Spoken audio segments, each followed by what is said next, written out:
Max and Moritz have been naughty, naughty boys. They've been arrested by the police for relatively minor offences, but the problem is the police also suspect them of having committed a much more serious crime. What's going on? Oops. Now, Max and Moritz are being held in separate cells, and so they can't communicate with each other. So although both of them know that they're being held also on suspicion of the more serious crime, and although they both know that cooperating with each other, that is, keeping quiet about the more serious crime, would be in their interests, they can't talk to each other. And so there's also a very strong incentive on them to compete with each other, to incriminate each other to the police. Now, many of you will know that what I'm talking about here is a classic scenario from game theory, and it's called the prisoner's dilemma. It's very simple. You have Max on one side, Moritz on the other. Each boy can either compete or cooperate, and in the middle you see the different possible outcomes. I'd like you to focus on the top left box. That's what would happen if Max and Moritz could cooperate with each other to keep quiet about the more serious crime. If that happened, they'd each only serve 1 month in prison for the less serious offense. But in the bottom right box, you see what would happen if they competed with each other, if they incriminated each other to the police. In that case, they'd end up spending a whole year in prison. So they're in a tricky, sticky spot, these two guys. But why am I telling you this? Well, I wonder if, like me, you're a bit confused by the fact that although we all know, and although our politicians all know that the world faces enormous problems like climate change and global financial market crisis, why is it that they're not doing very much about it?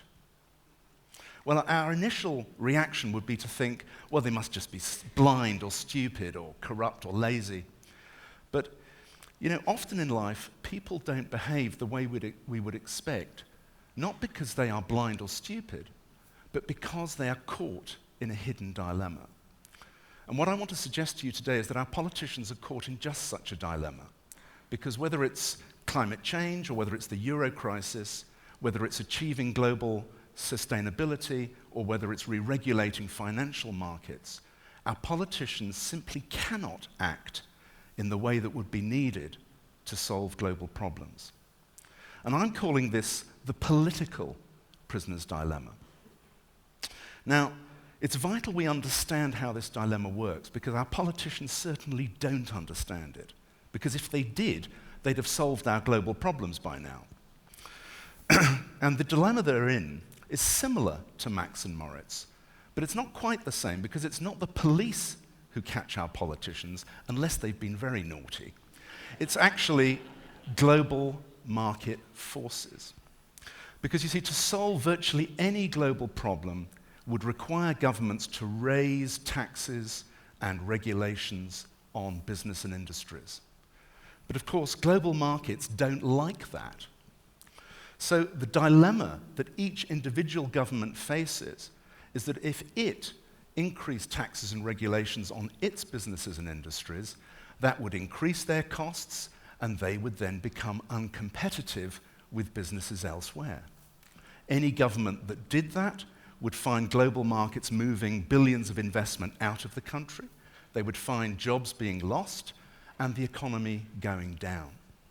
So it's easy to see why our governments don't act to solve these problems decisively. I'm not saying that they can't do something, but what I'm talking about are the really big steps that are needed to solve the problem. So let's have a quick look at the political prisoner's dilemma. It's basically the same chart as we saw before. You've got one government on the top, one down the side.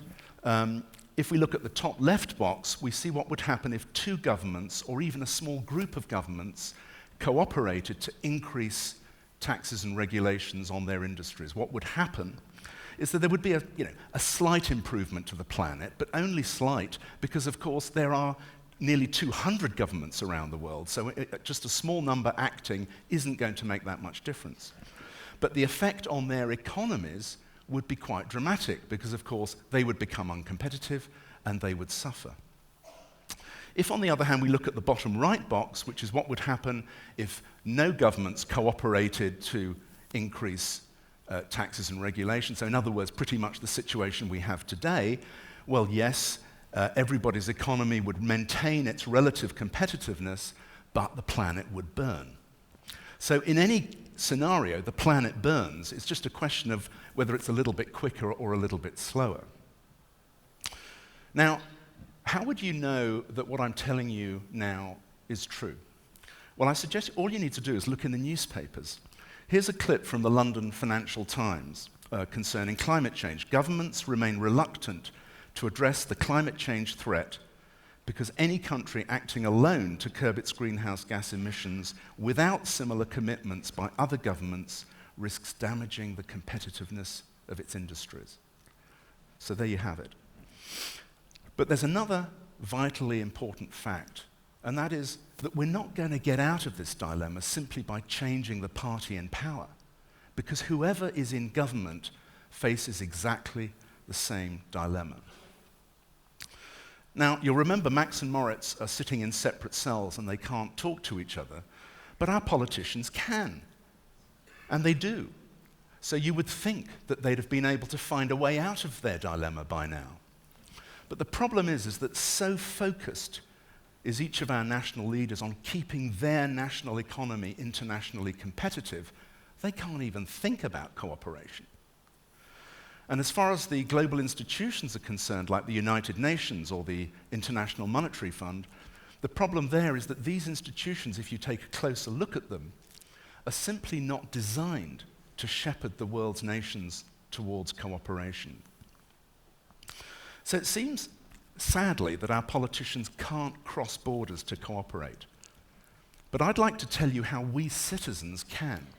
I'd like to tell you how we citizens can become the decisive intervening factor capable of solving the political prisoner's dilemma. And the way we can do this is through a global citizens campaign called the Simultaneous Policy, or SIMPOL for short. SIMPOL is a range of global problem-solving measures to be implemented by all or sufficient nations simultaneously. Yes, you heard me right, simultaneously. Because if all or sufficient nations act together simultaneously to increase taxes and regulations on businesses around the world, we solve global problems, but no nation's economy need lose out on its competitiveness. So let's have a look and see what that looks like on the political prisoner's dilemma chart quickly. On the top left section, you can see the same chart that we saw just a few minutes ago. But now we have a new row and a new column in green. And that's what would happen if all the sufficient nations acted simultaneously. The planet would be saved, and no nation would suffer an economic competitive disadvantage. It's a win-win. And you can see also that if we stay in the prisoner's dilemma box in the top left, there is no way out. We won't survive. The only way for us to survive is to go outside the box to a new paradigm, and that paradigm is global cooperation. So the first point about SIMPOL is if all or sufficient nations act together, nobody need lose out. But that's not all. Because the reason global summits that we see today so often fail, in fact they routinely fail, is because they only deal with one single issue at a time. And of course, on any single global issue, there will always be winners, some nations that win, and other nations that lose. And of course, there's no incentive on the losers to cooperate. If you take climate change, for example, the USA and China, of course, are the biggest emitters. They emit the most CO2, so they would have the most to cut. They would therefore have the highest costs. Why would they cooperate? And they don't. It's not surprising. But the second point about SIMPOL is this. SIMPOL doesn't deal with just one single issue. It's a multi-issue policy framework. So, for example, Alongside a climate agreement, we would take, for example, a Tobin tax. A Tobin tax is a global tax levied on financial markets whenever they exchange foreign currencies. And even just a small percentage tax would raise billions and billions of dollars, and those billions could then be used to compensate the big losers on the climate part of the agreement. So the second point about SimPol is this: with a multi-issue policy framework, we would have the opportunity to make cooperation in every nation's interests. Now, the third question is, how are we actually going to do that? How are we going to achieve that? Max and Moritz's dilemma will soon be brought to a very swift end, because very quickly a policeman is going to walk into their cells, he's going to demand a statement from them, and then they'll go off to court and it'll be decided. But in the political prisoner's dilemma, there is no police. So it's we citizens who are going to have to be the police. We are the ones who are going to have to intervene. And that brings me to the third aspect of SimPol. Because when you sign on as a supporter of SimPol, you write a nice little letter to all the party politicians in your electoral area, and you tell them that you're going to be voting in future national elections, not for a particular politician or party, but for any politician or party, within reason, that has signed a pledge to implement the simultaneous policy if and only if all or sufficient other governments have also signed up to it. Or, if you still have a party preference, you want your party to sign that pledge. Now, if you think about it, SimPol presents politicians with a very powerful carrot and stick proposition. Because if you put yourself into the shoes of a politician, signing the pledge is actually a win-win. The first win, if I sign the pledge as a politician, I get the opportunity of gaining the votes of the SimPol voting bloc, of all these people who've signed on to SimPol who are now pledged to vote for any politician or party within reason. That's a powerful bloc. So if I sign the pledge, I get the chance of gaining their votes. It's a second win because I don't actually have to implement the simultaneous policy, of course, until all or sufficient other governments have also signed up to it. So it's a win-win for me. But if I fail to sign up to it, and my political competitor did already, I could lose my seat. So it's a very powerful proposition, but I know what you're thinking.